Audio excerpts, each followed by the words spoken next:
Une première descente du nouveau ministre en charge des Transports, c'était sur le site du pont de péage d'Ekpé.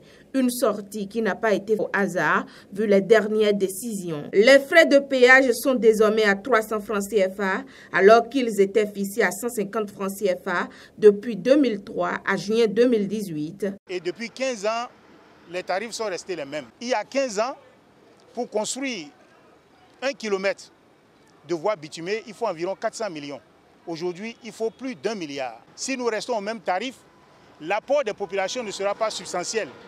Et les partenaires ne nous comprennent plus. Même les pays riches exigent la participation des usagers de la route. C'est donc une décision prise pour des raisons bien précises. Le mieux-être des citoyens étant l'une des préoccupations du gouvernement de la rupture. Lorsque vous roulez sur une voie qui est en mauvais état, vous perdez du temps. Vous courez plus de risques de faire d'accidents. Mais si on vous demande de payer 150 francs en plus pour éviter tout cela, qu'est-ce qu'il y a de mieux?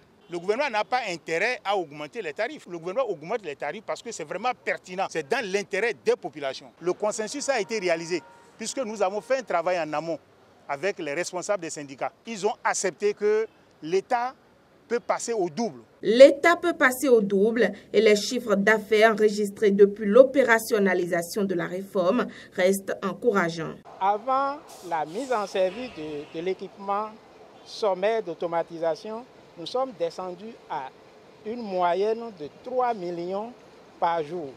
Mais depuis que nous avons mis l'équipement d'automatisation sommaire là en service, nous sommes passés d'une moyenne de 3 millions à 6 millions.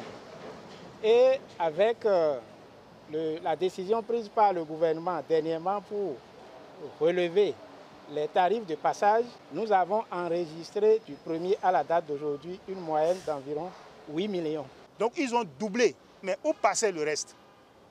Il y avait aussi trop de déperditions. Pour mettre fin à de pareils cas, d'autres réformes sont également en cours. L'ennemi numéro 1 de la route, c'est la surcharge.